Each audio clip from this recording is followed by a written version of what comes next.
Ferrell. I'm the founder and executive director of Maslow Project. Constitutional law defines homelessness as any student who lacks an adequate, regular, and fixed nighttime residence. So in our county, that's about 1 out of every 10 students. These are kids who might be living in trailer parks, campgrounds, hotels, emergency shelters, sometimes outside, and sometimes doubled up with friends or family or couch surfing, usually because they don't have adequate means for their own housing. Southern Oregon has one of the highest percentages of homeless youth in the entire state, and our real priority is to help stabilize those kids, keep them safe. We're a lifeline, we're a safety net, and we're there for them as long as they need us. My name is Kirstin. I'm a case manager at Maslow Project. I've been serving the Phoenix Talent School District for almost 7 years now.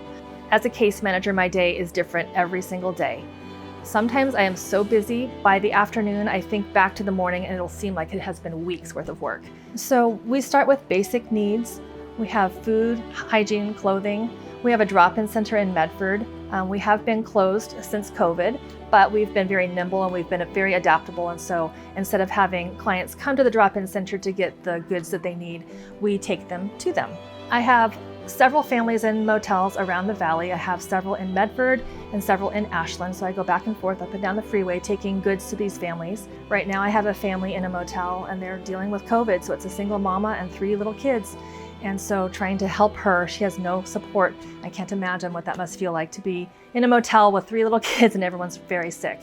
So taking them Gatorade, and I took diapers and wipes and antibacterial soap and things like that. So just trying to be, catering to every family's needs. So it's very challenging, but it's very fun and it's very fulfilling to help students and families as well. Hi, I'm Taryn. I do outreach with Maslow Project. Primarily our outreach focus is just in the areas that we serve all the way from Jackson to Josephine counties. And so for outreach, we usually carry backpacks with us, and those backpacks have a lot of essential supplies for some of the people that we're interacting with that are hopefully soon to become our clients. Those things include snacks, socks, hand warmers, just little things that we can give that will kind of help foster a connection.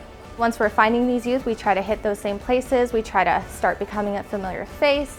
Over time, then we can start getting more information and do an intake and kind of work them into our services. A lot of the places that we hit up are the parks specifically, places that we know that people are going to be who could be in need of our resources. I would say that outreach is absolutely necessary. It could be the only connection that these youth and families might have to any kind of resource. Hi, my name is Karla Molina and I am one of 2 bilingual case managers. Mi nombre es Karla Molina y yo soy uno de 2 bilingües case managers aquí en Maslow Project.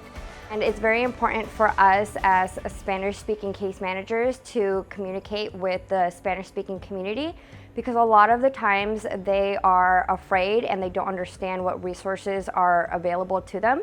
So we kind of help them bridge that gap between connecting with organizations and resources that can help fill their needs, and at the same time we can give them that emotional support and be there for them. Hi, I'm Maddie. I'm Maslow Project's Community Engagement Coordinator. I work out of our Medford Resource Center. I do things like collaborating with donors, accepting donations, spreading our message in the community through tabling events, benefit concerts, and speaking on behalf of Maslow. I spend my days here at the Resource Center, which means I get to see everything that goes on here. That could be our case managers coming to gather food boxes for clients, hygiene items. We also accept mail for clients who might not have physical mailing addresses. That's a really important aspect of our Resource Center. My name is Brandy Stromme, and I'm the case manager with Maslow Project here in Josephine County for all of District 7 schools.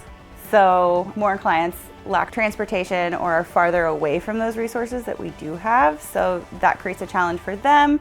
But that's where Maslow Project is really great, is that we're able to meet our clients where we're at and drive to them and provide those resources. From basic needs supplies for unaccompanied youth, along with more intensive work, which would be like housing navigation, connecting them with mental health services, organ health plan, employment services, basically connecting them with anything that is going to help them reach their goals and be self-sufficient. I would say what is regular about the day is that there's always a constant need and there's always someone to serve and someone to help.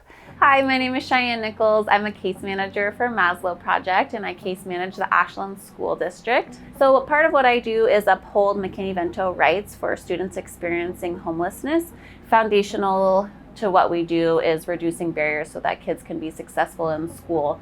Really understanding the full capacity of what our families are going through allows us to help them on a stronger level. Dropout rates tend to be really high for McKinney-Vento students. A lot of what I do being in the schools is being able to connect with our youth to make sure that they have academic supports. So regular check-ins of somebody who really sees them and really cares makes all the difference for them to be successful in school. Lizzie and her children were working with me at the Phoenix Talent District, and they were historically homeless for obviously a very long time. Lizzie lives in Newbridge right now with her children, and they're in a new school district, so I don't work with them anymore, but Denise has taken over as their case manager, and they're flourishing. Hi Denise, it's Kirstin. Oh, you know, it's good that you called today because I have some new updates on things that are going on with the boys. They are actually both in band playing the snare drum. That's amazing. That's so cool to see where they've come from and where they are now is really, really exciting. I'm from, walking in the rain, carrying all their belongings with them to having housing. Would you do me a favor and tell them hello for me?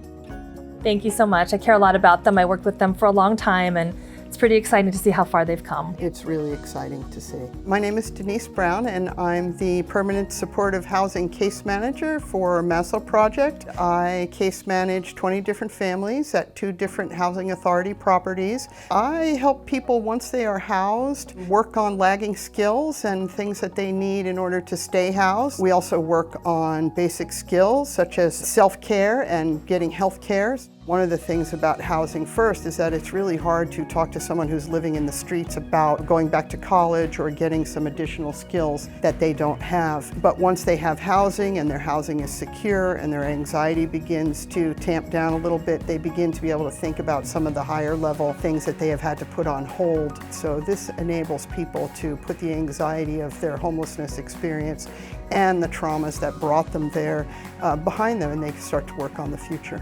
Maslow Project started in the trunk of my car over 20 years ago.